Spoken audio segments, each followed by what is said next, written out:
ನನ್ನ ಕೊಲೀಗ ಪ್ರಶಾಂತ್ ನಾತು ನೇರ ಸಂಪರ್ಕದಲ್ಲಿದ್ದಾರೆ. ಪ್ರಶಾಂತ, 2-3 ದಿವಸಗಳಿಂದ ಚರ್ಚೆ ಮಾಡ್ತಾ ಇದ್ವಿ ನಾವು, ಸಿದ್ದರಾಮಯ್ಯನವರು ಬರ್ತಾರೋ ಇಲ್ವೋ ಅಂತ. ಸದನಕ್ಕೆ ಬರಲಿಲ್ಲ. ಇವರ ಗೈರು ಹಾಜರಿ ಹೆಚ್ಚು ಚರ್ಚೆ ಆಗುತ್ತೆ. ಅದಕ್ಕೆ ನೋಡಿ, ಬರೀ ವಿಧಾನಸಭೆ ಅಧಿವೇಶನಕ್ಕೆ ಸಿದ್ದರಾಮಯ್ಯನವರು ಬಂದಿಲ್ಲ ಅಂತಲ್ಲ, ಮೊನ್ನೆಯ ಸಂಪುಟದ ಪ್ರಮಾಣ ವಚನ ಕಾರ್ಯಕ್ರಮಕ್ಕೂ ಕೂಡ ಸಿದ್ದರಾಮಯ್ಯನವರು ಹಾಜರಿರಲಿಲ್ಲ. ಎಸ್, ಆಯ್ತಪ್ಪ, ಏನೋ ಬೇರೆ ಕೆಲಸದಲ್ಲಿದ್ದಾರೆ, ಹೀಗೆ ಹಿಂದೆ ಎಲ್ಲೋ ಉಜಿರೆಗೆ ಹೋಗಿದ್ರು, ಶಾಂತಿವನಕ್ಕೆ ಹೋಗಿದ್ರು, ಹಾಗಾಗಿ ವಿಧಾನಸಭೆ ಅಧಿವೇಶನಕ್ಕೆ ಬಂದಿರಲಿಲ್ಲ. ಹಾಗೂ ಇಲ್ಲ. ಗಾಯತ್ರಿ ಶಾಂತೇಗೌಡರ ಹೆಸರನ್ನು ಯಾವಾಗ ಹೈಕಮಾಂಡ್ ಸಂಪುಟದ ಪಟ್ಟಿಯಲ್ಲಿ ಸೇರಿಸ್ತೋ ಆಗ ಮುನಿಸಿಕೊಂಡಿರುವ ಸಿದ್ದರಾಮಯ್ಯನವರು ಬಹಿರಂಗವಾಗಿ ಪಬ್ಲಿಕಲ್ಲಿ ಏನನ್ನೂ ಕೂಡ ಮಾತಾಡ್ತಾ ಇಲ್ಲ. ಡಿ.ಕೆ. ಶಿವಕುಮಾರ್ ಕೂಡ ಅವರ ಮನೆಗೆ ಹೋದಾಗ 1 ಗಂಟೆಗಳ ಕಾಲ ಸಿದ್ದರಾಮಯ್ಯನವರು ಮಾತನಾಡಿದ್ದು ತುಂಬ ಕಡಿಮೆ ಅಂತ ಹೇಳಲಾಗತ್ತೆ. ಅವರ ಆಪ್ತರು ಹೇಳಿದ್ದು ತುಂಬ ಏನೂ ಮಾತಾಡಲಿಲ್ಲ. ಡಿ.ಕೆ. ಶಿವಕುಮಾರ್ ಅಂದರು, ಬನ್ನಿ ದಿಲ್ಲಿಗೆ ಹೋಗಿ ಬರೋಣ, ಖಾತೆ ಹಂಚಿಕೆ ಮಾಡಿಸೋಣ ಅಂದಾಗ ನೀವು ಹೋಗಿ ಬನ್ನಿ ಅಂತ ಹೇಳಿದರು.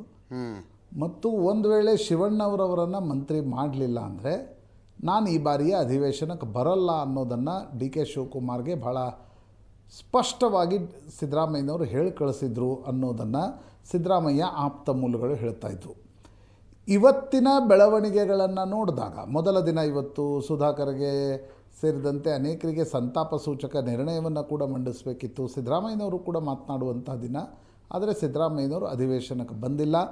ನಾಳೆ ಸ್ಪೀಕರ್ ಚುನಾವಣೆಗೆ ಬರ್ತಾರಾ ಅದು ಕೂಡ ಡೌಟ್ ಅನಿಸುತ್ತೆ. 17ನೇ ತಾರೀಕು ಯಾವಾಗ ಅವ್ರದ್ದು ಮೈಸೂರು ಮನೆ ಓಪನಿಂಗ್ ಇದೆ ಅಂತ ಯಾರೋ ಹೇಳ್ತಾ ಇದ್ರು ನಿನ್ನೆ ಕಾಂಗ್ರೆಸ್ ನಾಯಕರು. ಹೀಗಾಗಿ ಅದನ್ನು ಮುಗಿಸ್ಕೊಂಡು ಬರ್ತಾರಾ? ಸಾಧ್ಯತೆಗಳು ತುಂಬ ಕಡಿಮೆ. ನನಗನ್ಸುತ್ತೆ ಅವರು ಹೈಕಮಾಂಡ್ಗೂ ಡಿ.ಕೆ. ಶಿವಕುಮಾರ್ಗೂ ಖರ್ಗೆ ಅವ್ರಿಗೂ ಭಾಳ ಸ್ಪಷ್ಟವಾಗಿ ಹೇಳಿದ್ದಾರೆ, ಶಿವಣ್ಣವರವ್ರನ್ನ ಮಂತ್ರಿ ಮಾಡದೆ ನಾನು ಸದನಕ್ಕೆ ಬಂದರೆ ಕುರುಬ ಸಮುದಾಯವೇ ನನ್ನ ವಿರುದ್ಧ ಒಂದು ರೀತಿಯಾಗಿರ್ತಕ್ಕಂಥ ಕುರುಬ ಸಮುದಾಯದ ಮನಸ್ಸಿನಲ್ಲಿ ಅವಿಶ್ವಾಸ ಮೂಡ್ಬೋದು. ಆ ಕಾರಣಕ್ಕೋಸ್ಕರ ನಾನು ಸದನಕ್ಕೆ ಬರೋಲ್ಲ, ನೀವು ಶಿವಣ್ಣವರವರನ್ನು ಮಂತ್ರಿ ಮಾಡಿ ಅನ್ನೋದನ್ನು ಸಿದ್ದರಾಮಯ್ಯನವರು ಹೇಳಿದ್ದು ನಿಜ ಅನ್ನೋದು ಇವತ್ತು ಬಂದಿರದೇ ಇದ್ದದ್ದನ್ನು ನೋಡಿದರೆ ಸ್ಪಷ್ಟ ಆಗುತ್ತೆ. ಎಸ್, ಈಗ this is at what cost for Congress ಅಂತಕ್ಕಂಥದ್ದು ಬಹಳ ಕುತೂಹಲದ ಪ್ರಶ್ನೆ. ಆ ಪ್ರಶ್ನೆಗೆ ಉತ್ತರ ಕಾಂಗ್ರೆಸ್ ಇದರ ಡ್ಯಾಮೇಜ್ ಕಂಟ್ರೋಲ್ ಮಾಡುತ್ತಾ ಇಲ್ವಾ ಅನ್ನೋದ್ರ ಮೇಲೆ ಡಿಪೆಂಡ್ ಆಗಿರುತ್ತೆ. ನೋಡಿ, ಕಾಂಗ್ರೆಸ್ಗೂ ಕೂಡ ಗೊತ್ತಿದೆ ಸಿದ್ದರಾಮಯ್ಯನವರು 2023ರಲ್ಲಿ 18ರಲ್ಲಿ 13ರಲ್ಲಿ ಏನೊಂದು ನಾಯಕತ್ವವನ್ನು ಕೊಟ್ಟರು, ಅದೇ ರೀತಿಯ ನಾಯಕತ್ವ ಮತ್ತು ಓಡಾಟವನ್ನು 2028ರಲ್ಲಿ ಮಾಡಲ್ಲ ಅನ್ನೋದು ಕಾಂಗ್ರೆಸ್ ಹೈಕಮಾಂಡ್ಗೂ ಕೂಡ ಗೊತ್ತಿದೆ. ಆದರೆ ಸಿದ್ದರಾಮಯ್ಯನವರ ಮುನಿಸಿನಿಂದ ಕುರುಬ ವೋಟ್ ಬ್ಯಾಂಕ್ ಏನು ಡಿಸ್ಟರ್ಬ್ ಆಗುವ ಲಕ್ಷಣಗಳು ಕಾಣ್ತಾ ಇವೆ. ಅದು ಡಿಸ್ಟರ್ಬ್ ಆದರೆ ಕಾಂಗ್ರೆಸ್ ಅದರ ಭರಪಾಯಿ ಎದರಲ್ಲಿ ಮಾಡುತ್ತೆ ಅನ್ನೋದು ಭಾಳ ಮುಖ್ಯವಾಗಿರ್ತಕ್ಕಂಥ ವಿಚಾರ. ಹೀಗಾಗಿಯೇ 7 ಲಿಂಗಾಯತರನ್ನು ಮಂತ್ರಿಮಂಡಲಕ್ಕೆ ತೆಗೆದುಕೊಳ್ಳಲಾಗಿದೆ. ಲಿಂಗಾಯತರು, ಒಕ್ಕಲಿಗರು, ಮುಸ್ಲಿಮರು ಅತಿ ಹೆಚ್ಚು ಪ್ರಾಧಾನ್ಯತೆಯನ್ನು ಕೊಡಲಾಗಿದೆ. ಸಭಾಪತಿಯಾಗಿ ಸಲೀಂ ಅಹ್ಮದ್ ಇವತ್ತು ನಾಮಿನೇಷನ್ ಮಾಡಿದರು. ಖಾದರ್, ರಿಜ್ವಾನ್ ಅರ್ಷದ್, ಜಮೀರ್ ಅಹ್ಮದ್ ಖಾನ್ರನ್ನು ಮಂತ್ರಿ ಕೂಡ ಮಾಡಲಾಗಿದೆ.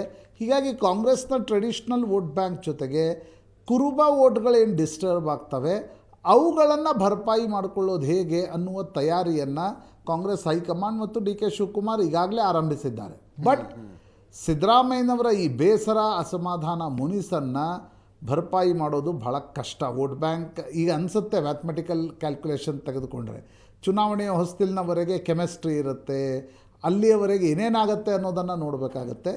ಬಟ್ ಸಿದ್ದರಾಮಯ್ಯನವರು ಸದನಕ್ಕೆ ಬರದೇ ಇರತಕ್ಕಂಥದ್ದು ಕಾಂಗ್ರೆಸ್ಗೆ ಒಳ್ಳೆಯ ಸಂಕೇತಗಳಂತೂ ಕೊಡ್ತಾ ಇಲ್ಲ. ಹಾಗಾಗಿ ಡಿ.ಕೆ. ಶಿವಕುಮಾರ್ ಪದೇ ಪ್ರಯತ್ನ ಪಟ್ಟರು ಅವರನ್ನು ಮನವೊಲಿಸಬೇಕು, ಅವರನ್ನು ಕರ್ಕೊಂಡು ಬರಬೇಕು ಅಂತ. ಬಟ್ ಕಾಂಗ್ರೆಸ್ ಹೈಕಮಾಂಡ್ನಲ್ಲಿ ಯಾರು ಅದನ್ನು ಮಾಡಿದ್ರೋ ಗೊತ್ತಿಲ್ಲ. ಕೆಲವರು ಹೇಳ್ತಾರೆ ಖರ್ಗೆ ಅವರು ಮಾಡಿದರು ಅಂತ.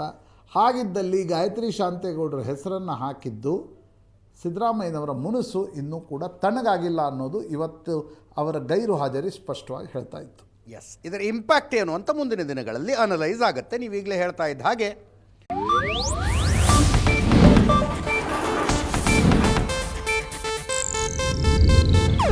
ಇದು ಏಷ್ಯಾನೆಟ್ ನ್ಯೂಸ್ ನೆಟ್ವರ್ಕ್ ಪ್ರಸ್ತುತಿ.